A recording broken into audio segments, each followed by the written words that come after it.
Et, et surtout que vous soyez au courant que cette réunion sera enregistrée. Nous comptons le mettre sur le site web de Daphné, peut-être aussi sur Facebook, on verra si c'est trop grand, mais on voulait aussi le sous-titrer en anglais pour que nos amis qui ne comprennent pas cette autre langue coloniale, le français, pourront en profiter aussi. Mais pour le moment, on trouvait que c'était plus simple de simplement le faire en français ensemble que de doubler le temps à faire la traduction, avoir un peu plus un genre moi je vais dire flow pour la conversation. Je pense qu'on est des gens assez relax. Je sais que Thierry Hulin l'est, moi aussi pas mal. Et puis, ce sera une bonne conversation entre nous et avec vous, comme ça. Alors, je vous laisse Gaëlle Denoro allait dire un mot. Notre directrice, Laurie Beavis, ne pouvait pas être là, mais Gaëlle Denoro avait quelques mots de sa part. Bienvenue à Daphné, le premier centre d'artistes autochtones autogéré de Tiohtià:ke.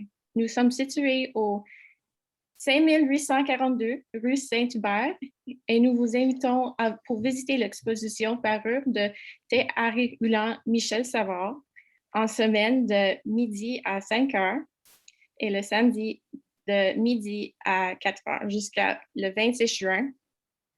Je souhaite aujourd'hui la bienvenue à la première conversation artiste conservateur de Daphné. Nous sommes très heureux d'accueillir l'artiste Te Hari Ulan Michel Savard et la commissaire Hannah Klaus. Hannah Klaus, conservatrice, avec nous aujourd'hui. Te Hari Ulan est un citoyen de la nation Wendat de Wendake. Il fait partie du clan de la Tortue. Dans sa pratique artistique, Te Hari Ulan examine et met en valeur la culture Wendat en puissant dans le passé pour intergérer au présent et à partir de là, imaginer l'avenir. Hannah Klaus est une artiste visuelle, Kanien'kehá:ka et anglaise, parfois conservatrice. Elle est cofondatrice de Daphné. En 2017, Klaus a été commissaire de Tehadigun Sadaje, une exposition des artistes visuels Kahnawake Ronu, Babe et Carla Hemlock. Dans son travail, elle explore les modes de connaissance Ungwehonwe en tant que les relations transversales vivantes. Une petite note administrative. La conversation d'aujourd'hui sur Zoom sera enregistrée et sera disponible ultérieurement avec une traduction en anglais. Veuillez poser vos questions dans le chat en français ou en anglais et moi ou le modérateur le transmettrai à Te Hari Ulan et Hannah. Nous sommes impatients d'entendre vos paroles aujourd'hui. Je vais maintenant passer le micro à Hannah et à Te Hari Ulan. Merci.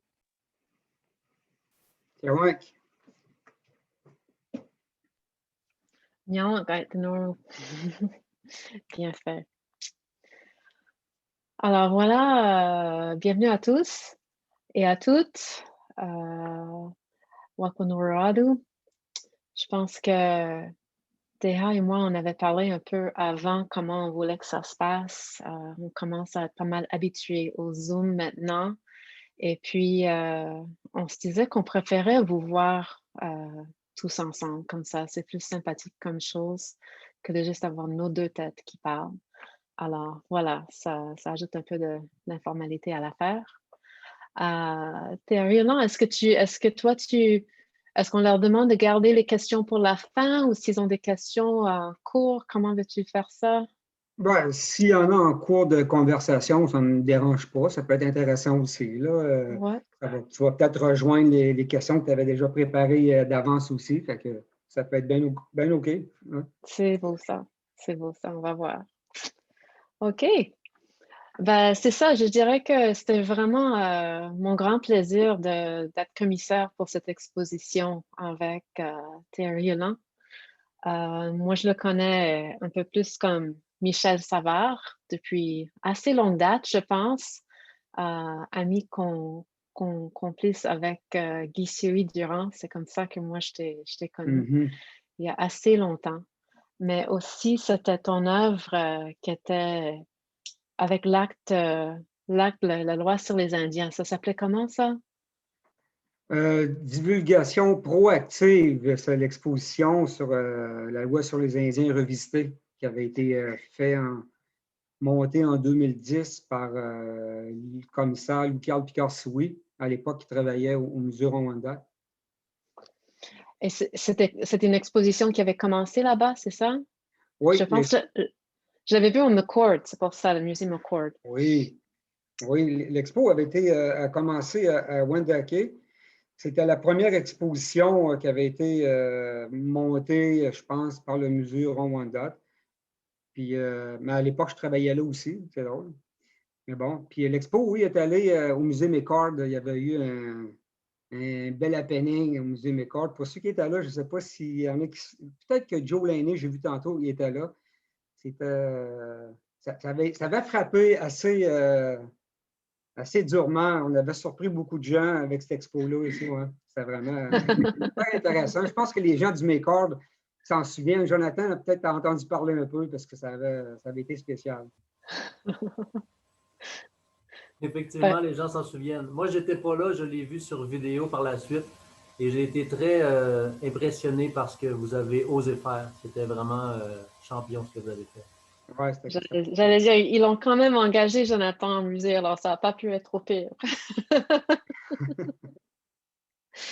C'est ça.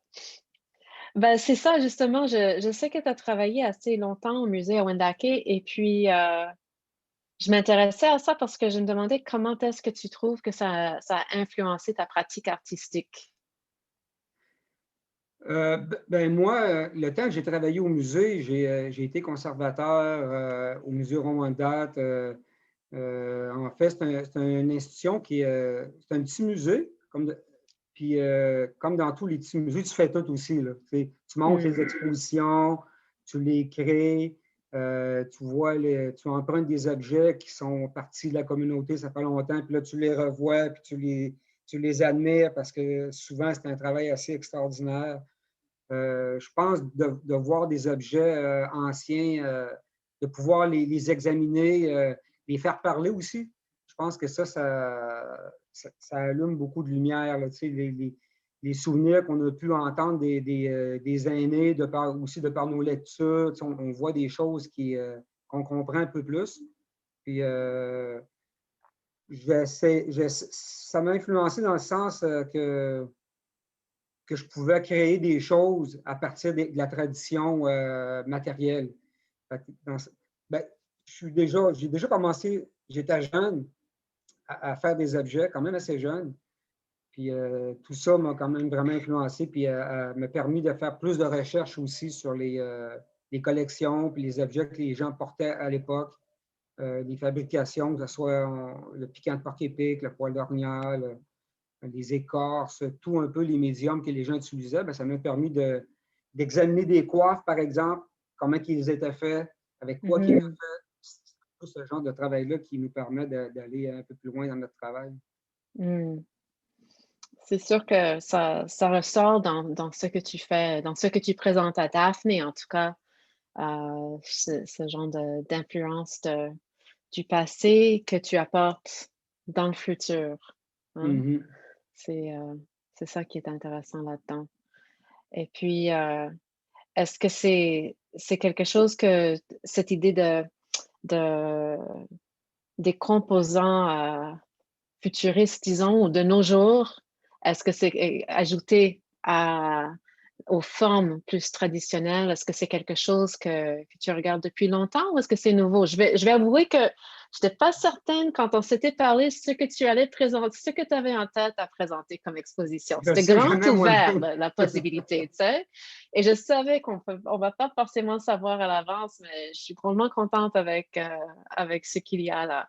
Mais est-ce que ça fait longtemps que tu joues avec cette idée-là de mélange de choses? Bien, tu parles des composantes électroniques, un peu ça, je pense. Puis d'ailleurs, je ne sais jamais ce que je vais faire au bout de la ligne. Tu sais, je veux dire, je sais un peu ce que je m'en vais, mais le résultat est souvent complètement différent de quoi j'avais imaginé au départ, mais c'est toujours des pistes de travail, puis de la recherche, je fais comme ça.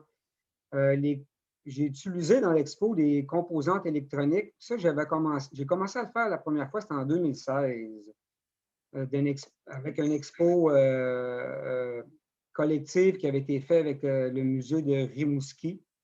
J'avais créé une télévision. Puis j'avais dit à ma mère, je dis, Maman, ta télévision, tu la gardes-tu? Elle était dans son petit salon, genre, puis il y avait une petite TV au cas où, qui était, toute la famille pouvait aller ouvrir quand on allait chez mes parents. Puis à un moment donné, je dis à ma mère, ta TV, tu la gardes-tu? Elle dit, pourquoi? Ben, j'en aurais peut-être de besoin. Fait que là, elle fait que je suis parti avec la TV à ma mère, en fait. Je l'ai complètement vidé. Puis j'ai voulu recréer un monde futuriste avec des mythes traditionnels. Fait que j'ai tout enlevé l'intérieur, j'ai installé des composantes électroniques, j'ai démanché un paquet d'ordinateurs que j'avais, j'ai tout tapissé l'intérieur avec des composantes électroniques.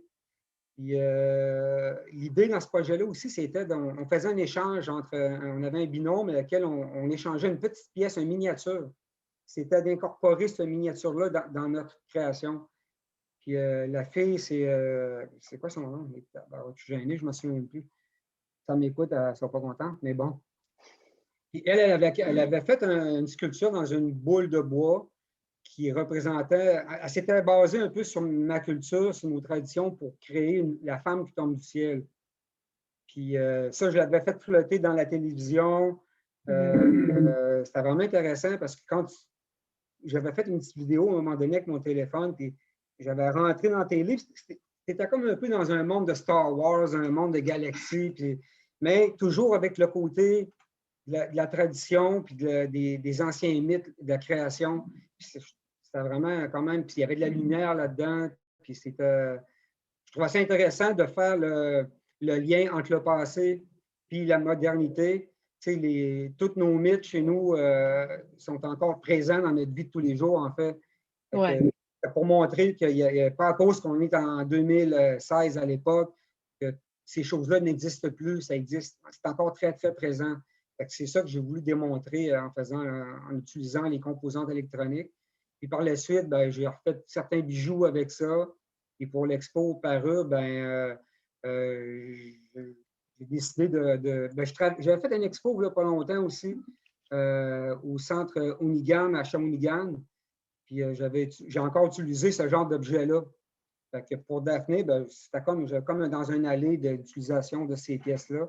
C'est des médiums que j'ai utilisés, par exemple, dans la coiffe, dans des bijoux, dans les œuvres. Les œuvres que j'ai revisitées de Zachary Vincent aussi, comme tu vas pouvoir voir. Je trouve ça intéressant l'idée. Ce qu'on parlait à un moment donné, moi et toi, c'est que je disais, c'est que je suis convaincu que nos ancêtres, s'il y avait eu en main ce genre de pièces-là, ils les auraient utilisées parce qu'ils auraient dit wow, c'est quoi ça? C'est beau, il y a de la couleur, il y a des métaux avec des couleurs différentes, il y a beaucoup de nuances dans le vert, dans le doré. C'est des couleurs qui nous rappellent un peu mon environnement. Regarde, comme Julie, je vois sur son écran, c'est vert, ce genre de couleurs-là qui rappellent la nature aussi. Je suis convaincu que Zachary aurait repris ce genre d'objet-là, puis ils auraient accroché après ses oreilles, puis ça aurait fait des pendentifs. Ouais. C'est sûr, certain. Ouais. Je pourrais montrer peut-être quelques images pour ceux qui n'avaient pas vu l'exposition ici à Tiohtià:ke, à Montréal. Ça, c'est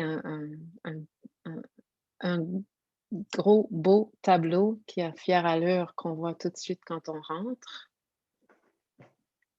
Un grand Zach, comme je l'appelle. Grand Zach, voilà. Oui. Zachary qui a été chef de guerre, il a été guerrier, chef du conseil.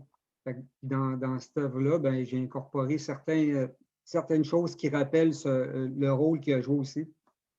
On voit en haut à droite, on voit les composantes électroniques avec du fil électrique. Ouais. qui rappelle le tonnerre. C'est ce que j'ai voulu représenter dans le tonnerre qui est le dieu de la guerre, qui est en lien avec les guerriers. D'ailleurs, on a des rituels encore qui est en lien avec ça. C'est ce que j'ai voulu il a très bien compris, en fait. C'est bien. Et puis, il y a la partie qui est ici en bas à droite, qui sont des pièces colorées. Qu'est-ce que c'est cela? Ben, premièrement, la photo, parce qu'en fait, j'ai revisité une photo, je pense que c'est l'Hivernois. Je parlais avec Louise Vigneault, puis j'avais dit qu'on ne savait pas trop, parce que non, Michel, je pense que c'est l'Hivernois. Ah, OK, puis là, je me suis rappelé, parce qu'on avait travaillé avec Zachary en quelle année déjà? Il y a une couple d'années, on a fait une exposition au Musée Rwanda sur Zachary Vincent. C'était quand même un événement. Puis j'ai comme revisité la photo, puis vu que c'est une photo de studio, bien souvent, il y avait des faux arbres, c'était un décor, en fait. Hein? Fait que là, moi, je l'ai décoré avec des éclisses de frêne. C'est un panier de frêne que j'avais, un vieux panier de frêne, juste vieux, il y a peut-être 70 ans, là, probablement à peu près ça. Ah, Mais wow! il était magané un petit peu, fait que j'ai dit, il était rendu moins beau, tout croche. Fait que j'ai récupéré tout le matériau du panier, j'ai tout découpé pour refaire un peu le côté représenter les éléments plus de la nature, en fait, avec le bois, avec le frein qu'on utilise encore d'ailleurs pour faire des paniers. Puis des arcs, des raquettes, c'est encore les matériaux qui sont utilisés. Comme en haut, la barre de bois, tu te souviens que je t'avais dit, c'était un fût de raquette qui est fait en frein aussi, comme les paniers. C'est ce que j'ai utilisé pour faire le support pour tenir le tout en place. Oui, oui. Et puis les rubans magnétiques, là, c'est des vieilles cassettes VCR ou quelque chose? Oui, c'est ça. C'est probablement les cassettes, probablement les bandes dessinées de mon garçon que j'ai gardé. J'avais ça en sol encore, un paquet de cassettes. Il y a peut-être une game de hockey, puis il y a peut-être des Looney Tunes là-dedans aussi, je ne sais pas trop. Mais ce que j'ai voulu en mettant ça là-dessus, c'est encore une fois la communication. Hein, on a parlé souvent, que ce soit les composantes électroniques et le tape de cassette, ben, c'est de la communication, c'est la manière que j'ai opté pour pouvoir mettre sur cette pièce-là. Là-dessus, on voit aussi des broches en argent aussi. Il y a une broche au cou, au niveau du cou. C'est une broche en argent que j'ai faite. Il y a les fils électriques qui sont sur la ceinture fléchée, qu'on pense que c'est une ceinture fléchée, mais oui, mais elle est faite en fil électrique. C'est toutes des composantes, enfin, liées avec la communication. Oui, oui. La parure, c'est une forme de communication. Et c'est ce que j'ai voulu exprimer en faisant ça comme ça. C'est ça, non, je trouve génial. Surtout la ceinture, j'adore. Je vais juste montrer. Ça, c'est une des paires de boucles d'oreilles avec. Moi, j'appelle ça des cartes mères. Je ne sais pas si c'est. Oh Est-ce que oui, c'est ça? Oui? exact, OK. exact. Puis j'ai fait des pièces en argent pour les ajouter. Ouais. Encore une fois, c'est une carte mère avec du piquant de porc épic. Ouais, c'est de toute J'ai beauté. brodé sur une pièce de cuir. Je pense que c'est une OK. pièce de caribou. Je l'ai brodé dessus. Puis par la suite, vu que la carte mère, il y a plein de petits pics qui sortent, ben, je l'ai comme pas rifté, mais on dit attaché en fait compte après. J'ai comme replié les petites pièces pour que ça se tienne ensemble. Souvent, on voyait souvent, ben ça, c'est un travail plus traditionnel, hein, le piquant de porc-épic comme ça, utilisé de même. Là. Oui, oui. En fait, quand j'aurais aimé peut-être avoir des. Ben, j'en ai fait une autre pièce à un moment donné avec des piquants de porc-épic qui étaient teints, qui étaient rouges, qui étaient bleus aussi. Ça donne beaucoup de couleurs, mais cette fois-là, mes piquants n'étaient pas assez longs. Puis j'avais des piquants blancs qui étaient assez longs. Je me suis dit, je vais incorporer ça. Mais ça, j'aime bien ça. Je trouve moi, personnellement, je trouve que c'est une belle pièce. Je trouve que ça parle beaucoup, en fait, les médiums traditionnels avec un médium moderne, comme on peut dire. Là. Je trouve que c'est aussi toi en tant qu'artiste. Tu as vraiment mis ensemble de façon très harmonieuse les différents médiums. Je trouve qu'ils se parlent très bien dans ce que tu fais. Ça a l'air comme si ça doit être ça. Ça doit être fait comme ça. Mhm. Je pense que je voulais voir ça aussi parce qu'on avait des questions. J'avais demandé un peu à Guy qui était là cette semaine en galerie, c'était quoi les genres de questions que les gens se posaient à propos de l'exposition quand ils rentraient. Et elle m'a dit que les gens voulaient savoir un peu sur les différents symboles, ce que ça représentait dans la culture Wendat ou pour toi, puisqu'on voit les cœurs, c'est un symbole qui est assez habituel à voir dans l'Occident. Est-ce que ça a une importance particulière, dirais-tu, dans la culture Wendat ou la signification, ça reste la même? Ben, les cœurs comme ça, c'est plutôt une influence européenne.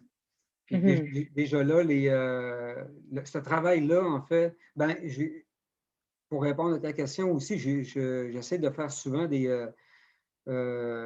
par rapport aux astres, aux étoiles, la lune, le soleil, les courbes, le ciel, par exemple, qu'on peut voir en fait courbe quand je grave les objets. C'est un peu dans cette optique-là que je fais ce travail-là. Puis il faut dire aussi que ces genres de pièces-là étaient faits à l'époque par les Européens qui faisaient le commerce des fourrures avec nos ancêtres, genre.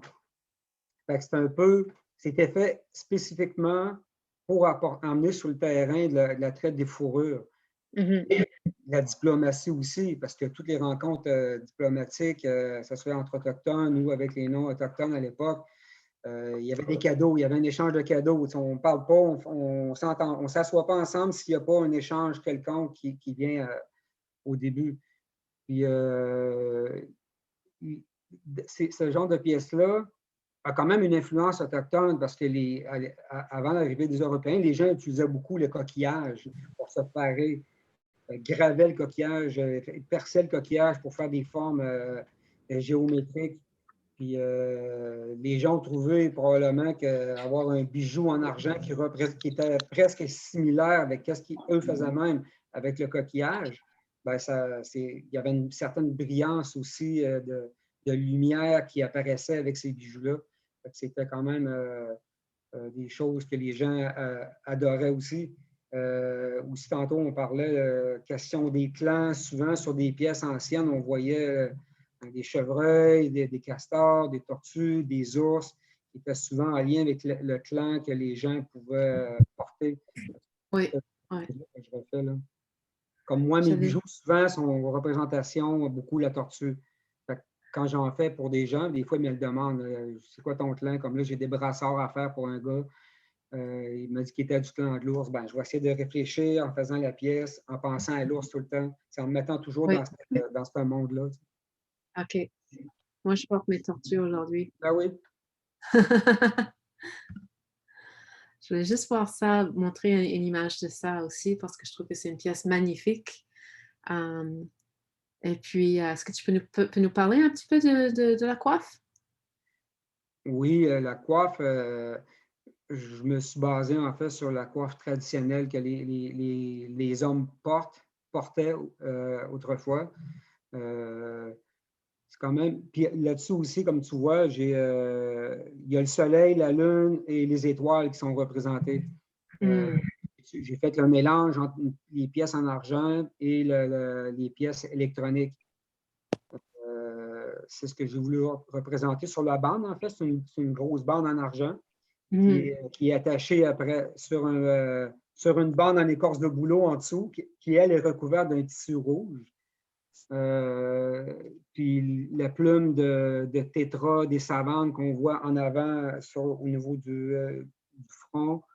J'ai aimé prendre la plume de tétra parce que les couleurs qu'on peut voir dessus, on les retrouve dans les pièces électroniques en bas.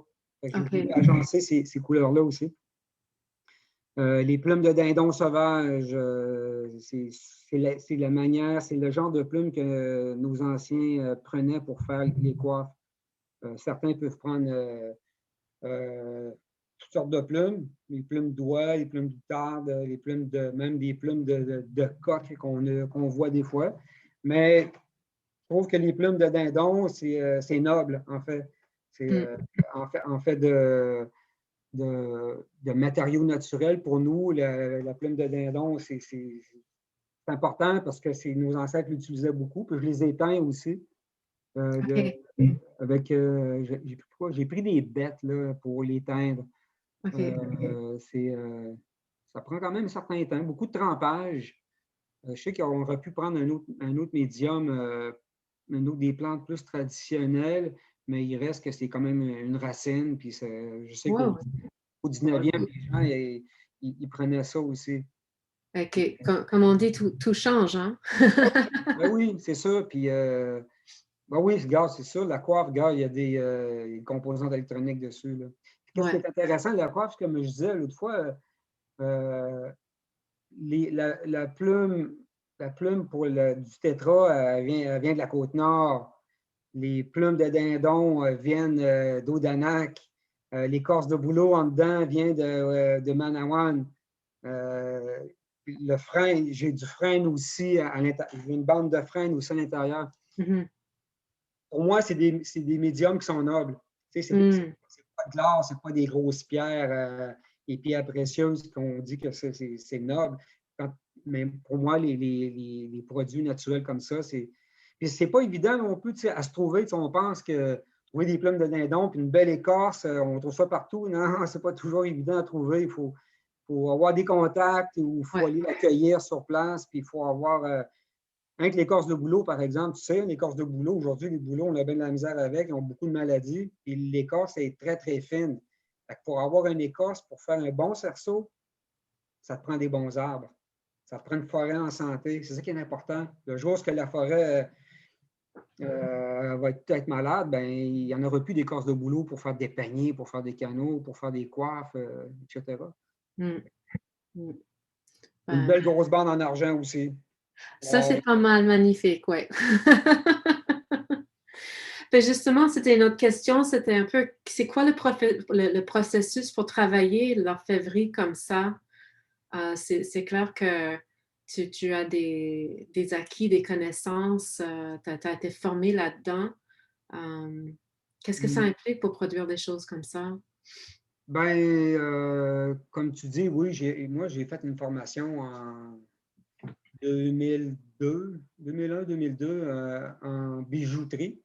Ben, à cette époque-là, j'ai acquis vraiment comment comprendre les métaux, comment les travailler avec les bons outils aussi. Hein, tu sais, ça prend les bons outils. Puis après ça, ben, je pense que c'est en faisant régulièrement, tout le temps, qu'on développe toutes sortes de trucs. Puis qu'on est capable de bien travailler. Tu sais, j'en ai encore beaucoup à apprendre. Hein, tu sais, on n'arrête jamais d'apprendre, dans le fond. Hein. Puis, comme là, dans pas grand temps, je vais donner une formation ici à Wendake sur l'orfèvrerie. Des jeunes adultes, puis il y a des gens un peu plus âgés aussi. Puis, ça va être de quoi d'intéressant, en fait, parce qu'ici à Wendake, il n'y a pas beaucoup de monde qui travaille l'argent comme tel. Puis peut-être qu'il y a des jeunes, s'il y en a qui prennent la relève, ben, ça serait vraiment cool aussi éventuellement. Là. Parce que maintenant, aujourd'hui, je suis l'orfèvre attitré de Wendake. Il faudrait que tu commences à les former, là, mon ami. Ah oui, c'est ça le but de la formation que je vais donner à la fin du mois. Là. Ça va être intéressant. J'ai hâte de voir comment ça va se passer. Super. Super. Ouais. C'est ça. Mais merci de partager tout ça avec nous. Je pense que j'ai juste une autre question. C'était un peu, tu en as parlé un peu de Zacharie, mais je pense que ce serait intéressant si tu nous parlais un peu de qu'est-ce que Zacharie, quel est le lien que toi tu as avec Zacharie? Qu'est-ce qu'il représente pour toi comme personnage, comme ancêtre, comme artiste? Ben, Zacharie Vincent, il porte le nom de Théa Rivoulin, comme moi d'ailleurs. C'est pas un ancêtre de famille clanique, tout simplement. En fait, on est du même clan. Je porte son nom. Chez nous, quand quelqu'un a un nom, ben il est seul à porter ce nom-là. Puis lui, il est décédé en 1886, je pense, Zachary. Puis entre lui et moi, il n'y avait personne qui avait porté un nom. Puis il y a 30 ans, ben, j'ai relevé son nom, en fait, en le portant. Puis je pense que c'est un rôle, on a un rôle important quand on relève le nom de quelqu'un d'autre.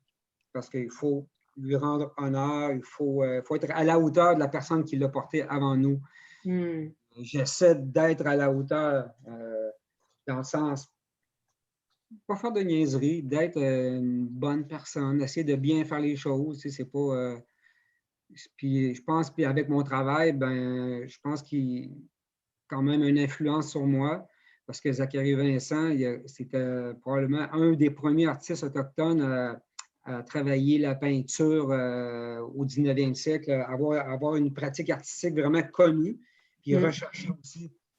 Il a travaillé avec Plamondon, il a connu Crégoff, il a quand même connu ces personnages-là, ces artistes euro-canadiens du 19e siècle. Puis lui, il y avait comment je pourrais dire, il avait en tête de faire il a fait beaucoup d'autoportraits. Il a fait beaucoup de dessins de la vie courante, de la vie de tous les jours des gens de Wendake. Puis je pense qu'il a voulu passer un message en disant, regardez, on est encore ici, nous, là, on est encore vivants, et regardez-nous. En fait, Zachary a quand même beaucoup d'autoportraits, puis souvent avec ses parures, avec ses coiffes, avec ses chemises, les wampums qu'il portait. C'est un homme qui n'avait pas abdiqué, même si la nation à l'époque, elle avait beaucoup diminué. Les membres de la communauté, on n'était qu'une poignée. Et lui, il a dit, regardez, là, on est encore ici. Là, puis, je pense que ça l'a quand même perduré dans le temps parce que après Zachary Vincent, bien, il y a eu beaucoup de gens aussi qui ont commencé à créer des artistes. Il y en a eu quand même plusieurs à Wendake qui ont pu suivre son chemin. Je pense à Guy Sioui, qui était d'origine Wendat, mais Abénaqué aussi. Je pense à Pierre Sioui aussi, qui était un artiste qui a travaillé dans les années 80, beaucoup en sérigraphie. Christine Sioui, Warren Elouette, Yves Sioui-Durand. Il y en a quand même beaucoup de gens qui connaissent Zachary Vincent, puis je pense qu'ils ont tous été influencés par Zachary Vincent, comme moi d'ailleurs. C'est un peu... je pense que c'est un pilier au niveau de l'art, au niveau de ma nation. Oui, d'inspiration, c'est sûr. Ben oui, beaucoup. Oui. André a mis dans le chat, a mis Jean-Marie Gros-Louis. Ah oui, monsieur Gros-Louis qui est à Poitiers. On pourra en nommer quand même plusieurs encore à tous les niveaux. Là, ce serait au niveau des arts de la scène, comme André vient de dire. La langue aussi, de revitaliser la langue aussi. Tu sais, je pense que le personnage, puis il y a eu beaucoup d'impact aussi au niveau des Canadiens français de l'époque, au 19e. C'était des Canadiens français, mais il y a eu comme un peu. Zachary a été un peu je pense que les peintres de l'époque voyaient beaucoup Zachary Vincent comme quelqu'un qu'il fallait prendre comme exemple de ne pas abandonner et de toujours avancer. Tu sais, Zachary, il a voyagé beaucoup, il a habité à Ganawagi pendant une quinzaine d'années, je pense. Il a connu là-bas. Puis dans les archives, souvent, on va voir, il y a des gens qui parlent de Zachary Vincent, ils se souviennent de lui comme étant celui qui faisait du dessin. Les gens de Ganawagi l'ont connu. Puis, il faisait partie vraiment de la communauté à bien des égards, au niveau des arts, au niveau de la chefferie, au niveau de la chasse. C'était un grand chasseur, au niveau des... à tous les niveaux. C'était un personnage assez important qu'on se doit, je pense, de ramener le souvenir tout le temps quand on a l'occasion de le faire. D'ailleurs, Guy Sioui, tu te souviens, il connaît quand même Zachary un peu dans son travail. En 2008, je pense qu'il avait fait un expo lors la fête de Québec, là, c'est ça, le 400e, c'est ça? 400e, c'est ça? Il avait fait une exposition, ça s'appelait les Zachary et ses amis, quelque chose comme ça. Il avait invité plusieurs artistes autochtones, dont France Gros, Louis Morin, ici de Wendake, à créer des œuvres en mémoire de Zachary, mais plus large aussi. C'était quand même intéressant. Je trouve que tu proposes un beau dialogue avec Zachary dans ton exposition. Ça parle à beaucoup de gens et ça l'amène, ça l'introduit, ça le fait connaître à beaucoup qui ne le connaissaient pas. Et toi aussi d'ailleurs, Thierry Hurlant, artiste Wendat, qui à l'exposition Parure, je veux te remercier pour nous parler un petit peu la causerie. Je trouve ça très agréable et je suis contente que tu as accepté de faire l'exposition à Daphné puis de nous parler cet après-midi. Ben, ça me fait plaisir, c'est évident. Puis en même temps, ben, je veux remercier Daphné aussi parce que, tu sais, je te l'ai dit une couple de fois, là, Daphné, c'est un centre qui a été créé pour la promotion de l'art autochtone. Puis de m'avoir invité en premier, ben là, j'ai dit, hey, wow, c'est quoi ça? Pourquoi moi? Pourquoi qu'il m'invite moi? En plus, tu sais, je veux dire, vous êtes 4 femmes qui avez créé le centre, toi, Nadia, Caroline, puis Skawinati. Oui. Il ne faut pas se tromper, il ne faut pas dire d'autres choses. Mais, en plus, elle est là. Ouais, c'est ça. Puis, ben oui, je suis bien fier de ça. Je pense que je vais pouvoir me vanter d'avoir été invité par ces 4 artistes. Ben écoute, on se vante aussi d'avoir eu en premier. On a eu le plaisir parce qu'il y a beaucoup de monde qui ne te connaissait pas. Alors voilà, on a pu te mettre un peu sur scène ici à Tiohtià:ke. C'est vraiment un plaisir. Mais là, je vais ouvrir le Zoom aux questions, je pense aux commentaires, aux échanges. Je vois qu'il y a beaucoup d'amis qui sont là, puis sans doute connaissent encore mieux Zachary et Michel, Thierry Hurlant mieux que moi. Si vous voulez vous mettre dans la conversation, vous êtes la bienvenue.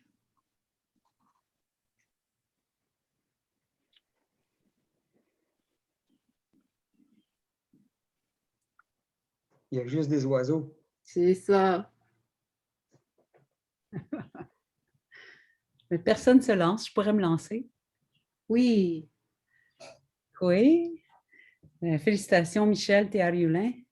Pour moi, tu es un ami, mais tu es aussi, on est du même clan. Puis à la Maison Longue, on est sur le même banc, au côté opposé. Puis, ben, je pense que depuis longtemps, j'entends Michel chanter. C'est Michel, notre chanteur à la Maison Longue. Puis des chants traditionnels. Il ne fait pas n'importe quoi, n'importe comment. C'est toujours réfléchi. Puis dans ton art, je trouve ça vraiment formidable que ton chemin, il continue le chemin du chanteur, de celui du gars de la Maison Longue, celui qui porte le nom Théarulin.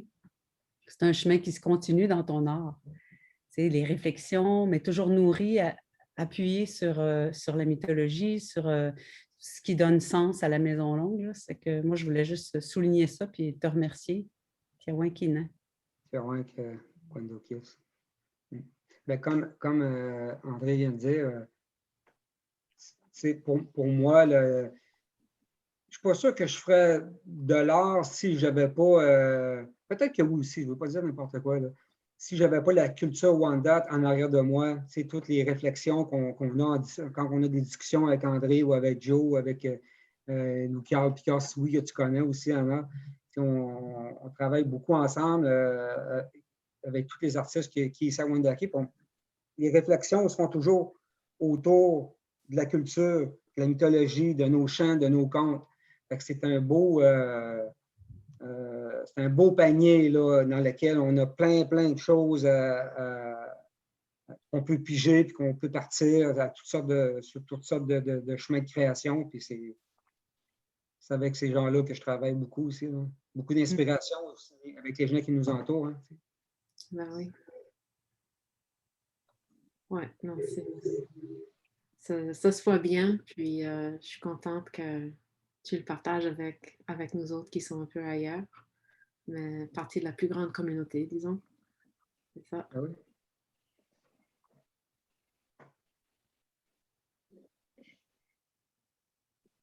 Bon, ben c'est ça. Fait que, à la prochaine, tout le monde. Ah, mais là, il y a un petit commentaire dans le chat disons, de Zara disant qu'elle avait vu l'exposition, puis maintenant elle comprend un peu plus. Et merci pour la conversation. Merci beaucoup. C'est bien. Pascal? Oui, alors merci pour... En effet, ça fait une différence d'avoir vu l'exposition puis d'entendre toute la réflexion, l'inspiration puis la créativité derrière ce travail. Donc, est-ce que, parce que c'est une question impertinente, est-ce qu'on a le privilège de savoir dans la continuité quels seraient les prochains rêves? Qu'est-ce qui vous inspire en ce moment? Ben, merci beaucoup. Mais puis en même temps, ben, en ce moment, on travaille sur d'autres projets aussi. Puis mon petit-fils, qui n'est pas là aujourd'hui, Lewis, qui, quand il vient me voir, ben, il a toujours de la pâte à modeler, il fait plein de bonhommes. Cette semaine, il était ici, puis il dit là, je ne sais pas ce qu'il a vu ça, là, mais il dit ça va me prendre un chapeau parce que je suis Lewis l'artiste. Là, je dis cool, bon, il y a déjà des ambitions quelque part qui arrivent, qui se présentent. Puis, tu sais, André, quand elle vient ici, j'ai du matériel partout, j'ai du bois, des écorces, j'ai du métal, j'ai plein d'outils, plein de choses que quand eux viennent ici, ben, je les laisse jouer là-dedans, toujours en sécurité, mais je les laisse jouer dans mon matériel pour qu'ils puissent apprendre à connaître les objets, puis comment les travailler. Éventuellement, si j'en avais un dans les 3 ou un dans les 4, parce qu'il y en a un 4e qui s'en vient, ça serait cool. Même s'ils sont tous là-dedans, puis les jeunes, ils vont pouvoir apprendre avec le grand-père, ben, ça serait le fun, ça serait vraiment spécial. Vraiment, j'adore, puis moi, je suis prêt à le montrer tout. Puis je vais répondre à quelque chose que tu m'avais demandé au début, ça éclaire la discussion. C'est que je pense que vous avez pu remarquer, ceux qui ont vu l'expo, qu'il n'y a pas vraiment de vignette. Ça ne dit pas vraiment c'est quoi. Puis il y a quelqu'un qui m'a fait la remarque la semaine passée, puis j'ai parlé avec Guy Soudurant. Je pense que c'est son frère Yves qui avait dit il n'y a pas de vignette, on ne sait pas c'est quoi. Mais j'ai fait un peu exprès aussi de ne pas mettre de vignette. Ce que j'aime, c'est, je pense que j'en ai parlé avec Anna aussi, quand les gens voient un objet au mur ou au sol ou en installation, ben, qu'ils s'en fassent leur propre idée, qui s'accapare de l'œuvre, puis l'inspiration qui leur vient, ben, ça sera ça le titre de l'œuvre. Ils iront dans ce sens-là. Que ce soit pour les bijoux, c'est pour tous les autres objets que je peux faire quand je fais les expos comme ça. J'aime ça que les gens mettre leurs propres mots sur le travail que je fais. Dans ce cas-là, je trouve que j'ai vraiment... Anna, c'est ça que je te disais. Non, il y en aura pas. Il y a peut-être juste la tortue qui porte la lune au ciel, là, que on a comme nommé un peu, mais il n'y avait pas de vignette comme telle. C'était vraiment pour ça. C'était pour que les gens travaillent un peu leur... Ouais, j'ai aimé ton raisonnement là-dessus. Je pense que ça ouvre un peu la tendance à mettre des catégories fixes sur les choses et qu'on peut ensuite faire les liens qu'on veut entre les différents objets, entre les différents médiums et les idées. Ça donne plus un effet d'ensemble. Puis en fait, je vois ça comme, avec le début de la présentation aujourd'hui, comme une invitation au troc. Donc, c'est un échange parce qu'on participe comme dans l'audience, pas plus, mais vraiment, c'est un échange. Donc, on vous donne aussi quelque chose en rentrant dans l'œuvre, en l'acceptant, quoi. Donc, C'est intéressant à suivre. Oui. Oui. Michel, est-ce que tu veux parler de tes expositions futures ou? Ah, ben, ouais, j'ai quand même, présentement, je travaille sur un projet Yandawa, qui est un projet d'échange entre artistes Wendat et artistes de la Ville de Québec. Qu'André est sur ce projet-là aussi. Je travaille sur un projet de peigne aussi, qu'il faut falloir que ça l'aboutisse éventuellement, puis ça s'en vient. Puis, bof, on a la tête pleine aussi, là, je pense, là, à un moment donné. Mais pour les gens qui ne savent pas trop, peigne, quel type de peigne? Ben, des objets encore en argent, des objets en os et en corne, un peu pour faire le lien entre les objets anciens et les objets modernes. Il y avait tous les cheveux, en fait. En fait, l'idée, c'est de parler des cheveux. Tout le peignage des cheveux de la mère, par exemple, vers l'enfant. C'est tout ce que ça représente chez les Autochtones. C'est un projet sur lequel je travaille présentement. Ouais. C'est beau. Ce sera où, ça? Dans les airs. Dans les quelque part, je ne sais pas encore où. Je travaille encore là-dessus, fait que c'est encore Super. c'est à venir. Super. C'est beau. Est-ce qu'il y avait d'autres questions? Une dernière question?